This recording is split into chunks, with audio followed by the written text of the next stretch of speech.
Okay, so have you ever wondered why your motovlogging channel sucks and people like TheMissendenFlyer and Teapotone are very successful? Well, I'm about to tell you a few reasons why they're successful and you suck. So first of all, what I'm going to do is going to show you over to TheMissendenFlyer's channel first, and I'm going to show you something that you probably won't even notice, but it's so important.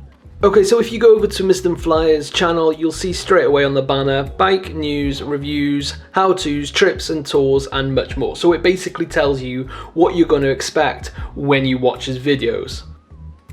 Now, if you scroll through his videos, what you're going to notice is there's going to be a lot of bike-related videos. And that's exactly how he gets the majority of his views. Everybody wants to know something about a certain bike. And also he has a lot of trips there, so everybody wants to know what a certain place is like while riding. It's something that people don't take much notice of when doing motovlogging, but you need to have something that is searchable. And what I mean by searchable, I mean if you put cock in, then you're gonna get the bird cock. That's not what I was expecting at all. But what I mean by that is if I was to put in cock into the search bar, then you would generally get a lot of pictures of cocks, not the bird, cock, chicken, cock. Anyway, so that is what people are searching for, and that's what should come up first. Now maybe somebody will type in Slovenia ride out and TheMissendenFlyer's channel will pop up. It's as simple as that. You need searchable content, and that is very important. Now if you come over to Teapotone's channel, you'll also see that, you know, it is based around emotions, so live your life. Long story short, you need to watch his videos to understand what exactly that is. But it is about living your life and the reasons behind why he decided that it was his slogan, and he decided to travel more. So you'll see a lot more videos on his channel there that are a lot about traveling and also bike related, again, the same as TheMissendenFlyer. So you see a trend there. It's traveling and also the types of bikes as well. So people are searching for this content, and that is why they are very, very successful and have 20,000 views, 18,000 views, thousands upon thousands of views, basically.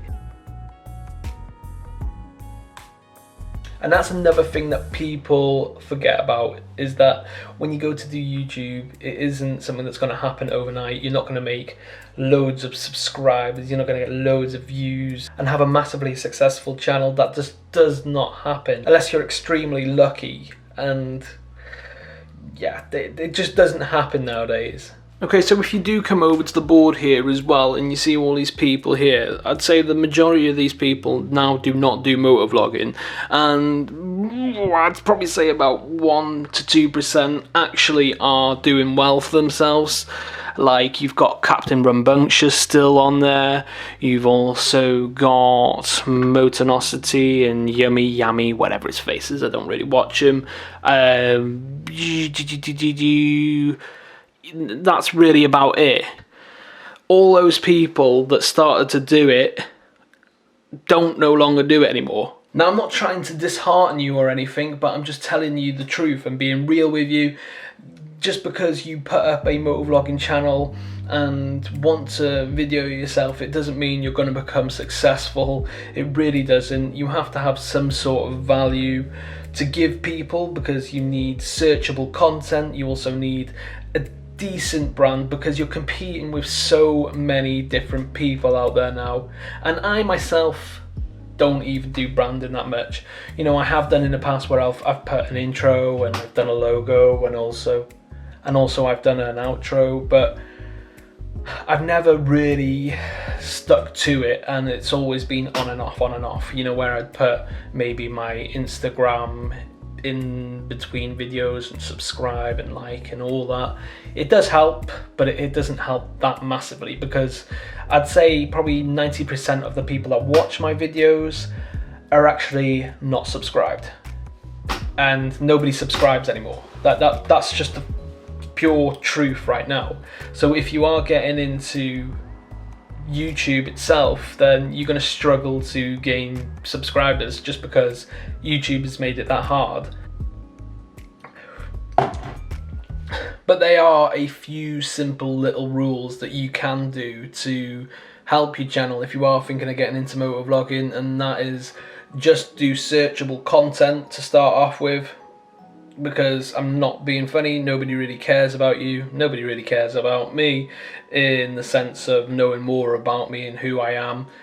As time goes on, probably more people will, but that's just because then my channel's bigger and they're wondering why my channel's bigger and who I am and who's behind that. That's just a natural human reaction anyway.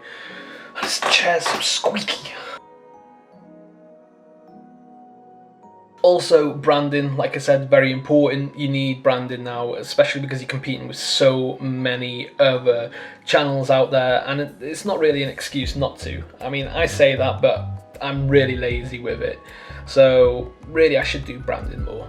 But in the past, I've had a lot of people ask me, how do I start motovlogging? How do I become big? How do I do this? How do I gain more views? I must have helped around about 13 people trying to get their motovlogging channel started up and get going. But the majority of those people, after a few months, they give up. Purely because they think that they're gonna get big, or they're gonna get a lot of views, or they rely on me to give them shout outs, because I did do a lot of that. I did shout out people, and it's just not the way to go, really. That's why I get a bit fed up when people ask me, oh, can you give me a shout out? Can you give me this shout out? Because even when I do that, they don't do anything with it. But enough of me ramble on, because I could literally go on about this topic for years. I hope that's helped you out in some way of how to understand how to be a better motovlogger or get good at motovlogging. It's fairly simple, to be honest with you. It is pretty much just good thumbnails, good title, good searchable content, and then also good branding. It's those 4 things that you really need to focus on. Once you've got that in the bag, you can talk about yourself to your heart's content. If that's what you want to do, go with it, enjoy it, have fun with it, meet new people like I did, which is what I love the most about what I do. Much love to you, bases, and I'll see you again very soon.